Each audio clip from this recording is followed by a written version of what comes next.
సంకారప్ జయశ్రీ అండి, అనంతపురం జిల్లా ధర్మవరము. నేను బీసీ మహిళా స్టేట్ అధ్యక్షురాలనండి, బీసీ సంక్షేమ సంఘ స్టేట్ అధ్యక్షురాలనండి. ఈరోజు ఇక్కడ విజయవాడలో ఈ చౌక్ దగ్గర ధర్నా చౌక్ దగ్గర ధర్నా చేయడం ముఖ్య ఉద్దేశం ఏమంటే, మేము రేపు పార్లమెంట్లో 33% రిజర్వేషను కల్పించబోతున్నారు. అందులో మాకు ఓబీసీ వాటాయన్ గురించి కూడా కేటాయించండి అని రిక్వెస్ట్ చేస్తూ ఈ ధర్నా చేస్తున్నామండి. చాలా బలంగానే అడగబోతున్నామండి. మొదట రిక్వెస్టే చేస్తాము, ఆ తర్వాత వాళ్ళు మాకు అమలు చేయని పరిస్థితుల్లో రాష్ట్ర వ్యాప్తంగా ఇటువంటి ధర్నాలు చేసి మా నిరసన చేయబోతున్నామండి. సెంట్రల్ గవర్నమెంట్కు ఇక్కడ ఉన్న స్టేట్ గవర్నమెంట్కు ఇద్దరికీ తెలియజేసేది ఏమంటే, మహిళా మనులు ఓట్లు వేసిన దాని ద్వారానే బారులు తీరి చాలా చిత్తశుద్ధిగా ముందుకొచ్చి ప్రజాస్వామ్యాన్ని కాపాడుతూ ఓట్లు వేసేదాని ద్వారానే ఈ ఇద్దరు గవర్నమెంట్లు ఫామ్ చేశారు కాబట్టి మహిళలను విస్మరించద్దండి. ఆ మహిళల్లో 70% ఉన్న మా బీసీ మహిళల్ని అస్సలు విస్మరించద్దండి.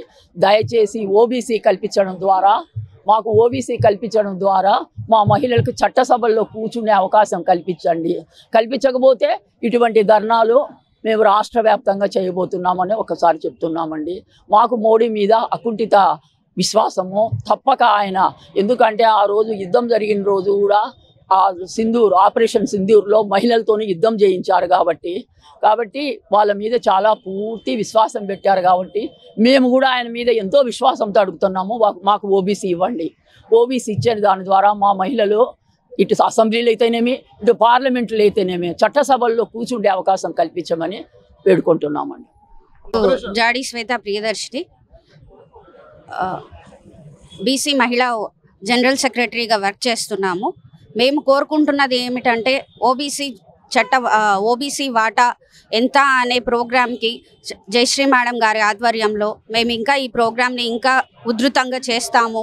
మాకు కావాల్సిన దానికి ఈరోజు ఇది ఆరంభం మాత్రమే, అంతం కాదు అని మేము గవర్నమెంట్ 33% రిజర్వేషన్లో ఓబీసీ వాటా ఎంత అనేది మా డిమాండ్. సో ఈ ప్రోగ్రామ్కి కావాల్సిన ఈ కన్సిడరేషన్ గవర్నమెంట్ ఏదైతే కన్సిడర్ చేస్తుందో చేసే దాన్ని బట్టి ఈ ప్రోగ్రామ్కి ఆరంభమా అంతమా అనేది గవర్నమెంటే డిసైడ్ చేస్తుంది. ఈరోజు విజయవాడ ధర్నా చౌక్లో వందలాది మంది మహిళలతో ఒకరోజు దీక్షా కార్యక్రమాన్ని ఇంతటి విజయవంతం చేసినందుకు ప్రతి ఒక్కరికి హృదయపూర్వక నమస్కారాలు తెలియజేస్తున్నాం. గత కొన్ని దశాబ్దాల నుంచి కూడా ఈ మహిళా బిల్లు పెండింగ్ ఉన్న సంగతి అందరూ తెలుసు. ఇటీవల కొత్త పార్లమెంట్లో మహిళా బిల్లు పాస్ చేశారు. దానికి కూడా మేము ఎన్డీఏ కూటమి ప్రభుత్వానికి మద్దతు తెలియజేశాము. అదే క్రమంలో మా ఓబీసీ సబ్ కోటాని వెంటనే ఈ పార్లమెంటు జరిగే సమావేశాల్లోనే మరి మా వాటా మాకెంతో తెలియజేయాలని చెప్పని ఈ రోజున ఈ కార్యక్రమం ముఖ్య ఉద్దేశం. నా పేరు ప్రియదర్శిని, నేను రాష్ట్ర ఉపాధ్యక్షురాలని. ఈరోజు విజయవాడలో ధర్నా చౌక్లో ఏర్పాటు చేసినటువంటి ఓబీసీ పోరాటం మీద ఇక్కడ నిరాహార దీక్ష ప్రారంభించాము. మేము కోరుకునేది ఏంటంటే, కేంద్రంలో పార్లమెంట్లో చట్టాన్ని చేశారు 33%. ఈ 33% ఏంటంటే మొత్తం మహిళలకి అని ఓ చట్టాన్ని తీసుకొచ్చారు. కాబట్టి మేము కోరుకునేది ఏంటంటే, అలా మేము రాజకీయంగాను ఓబీసీలు మీ సమాజంలో తర్వాత విద్యారంగాల్లో కూడా మేము నష్టపోతాం. కాబట్టి మాకు ప్రత్యేకమైనటువంటి సవరణ చేయండి ఓబీసీలకి అని అక్కడ నరేంద్ర మోడీ గారికి తెలియజేస్తున్నాము.